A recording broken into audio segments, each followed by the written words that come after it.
এই সন্দ্বীপবাসীর মধ্যে কেউ না কেউ একদিন বাংলাদেশের প্রধানমন্ত্রী হবে, বাংলাদেশের রাষ্ট্রপতি হবে। শহীদ জিয়া স্বাধীনতার ঘোষণা করে যুদ্ধ জয় করে রাষ্ট্রপতি হননি, ব্যারাকে ফিরে গিয়েছে। কোনো কিছু পাওয়ার জন্য নয়, দেওয়ার জন্য। এই ধরনের একটা মহতী অনুষ্ঠানে আমি আজকে উপস্থিত থাকতে পেরে নিজকে অত্যন্ত গর্বিত মনে করছি।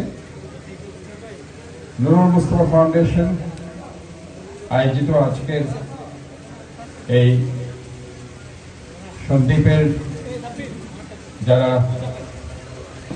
কৃতি ছাত্রছাত্রী জিপিএ 5+ যারা পেয়েছে, কৃতিত্বের স্বাক্ষর যারা রেখেছে, তাদের এই সম্বর্ধনা অনুষ্ঠানে সম্মানিত সভাপতি নুরুল মুস্তফা খোকন ভাই, আসলে আমি মনে করেছি যে সাংস্কৃতিক অনুষ্ঠানের খুব অভাব ছিল এবং উনার মনোমুগ্ধকর দুটি গানের মধ্যে দিয়ে আমাদের সেই ইচ্ছাও পূরণ হয়ে গেছে। এজন্য আমি ওনাকে ধন্যবাদ জানাই। আজকে এখানে অনেক বড় ব্যক্তি মঞ্চে উপস্থিত আছেন। সেই ডাক্তার নূর হোসেন, ডাক্তার মিলন, মোজাম্মেল জিয়াদ নূর হোসেন, কিংবা আমাদের গুম হওয়া ইলিয়াস আলী, চৌধুরী আলম, বাছা চেয়ারম্যান সহ গত 16 বছর যারা গুম হয়েছে, নুরুর মতো যারা বিচার বহির্ভূত হত্যার শিকার হয়েছে, আমাদের ওয়াসিম আকরাম, সেই আবু সাইদ, মুগ্ধের মতো যারা জীবন বিসর্জন দিয়েছে এই দেশের জন্য। যেভাবে শহীদ প্রেসিডেন্ট জিয়াউর রহমান অস্ত্র হাতে তুলে নিয়েছিল 71-এর মুক্তিযুদ্ধে, বীরোত্তম খেতাবে ভূষিত হয়ে এই দেশকে স্বাধীন করার জন্য রণাঙ্গনে ওনার বীর দর্পে সেদিন ওই চট্টগ্রাম থেকে কালুরঘাট বেতার কেন্দ্র থেকে স্বাধীনতার ঘোষণা দিয়েছে। কাজে এইভাবে আমাদেরকে এগিয়ে যেতে, কোনো কিছু পাওয়ার জন্য নয়, দেওয়ার জন্য। শহীদ জিয়া স্বাধীনতার ঘোষণা করে যুদ্ধ জয় করে রাষ্ট্রপতি হননি, ব্যারাকে ফিরে গিয়েছে।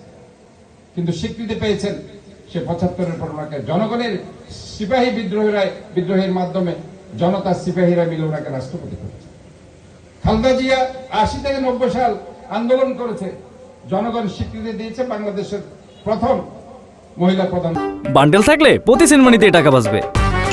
বিকাশ সেনমানি বান্ডেল কিনে জিতুন প্রতি লেনদেনে। মন্ত্রী হিসেবে ওনাকে স্বীকৃতি দিয়েছে 91 সালে।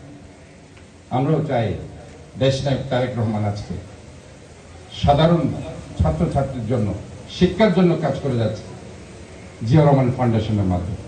যে জিয়া রহমান ফাউন্ডেশনের মূল কথা হচ্ছে একটি উদ্যোগ, একটু চেষ্টা এনে দেবে সচ্ছলতা, আসবে দেশের স্বনির্ভরতা। এই জিয়া রহমান ফাউন্ডেশনের আমি একজন প্রতিষ্ঠাতা সদস্য চট্টগ্রাম, এবং আমি একজন চিফ কোঅর্ডিনেটর হিসেবে কাজ করছি সে 2001 সাল থেকে। তাই আমি জানি এই দেশকে নিয়ে ওনার অনেক স্বপ্ন আছে।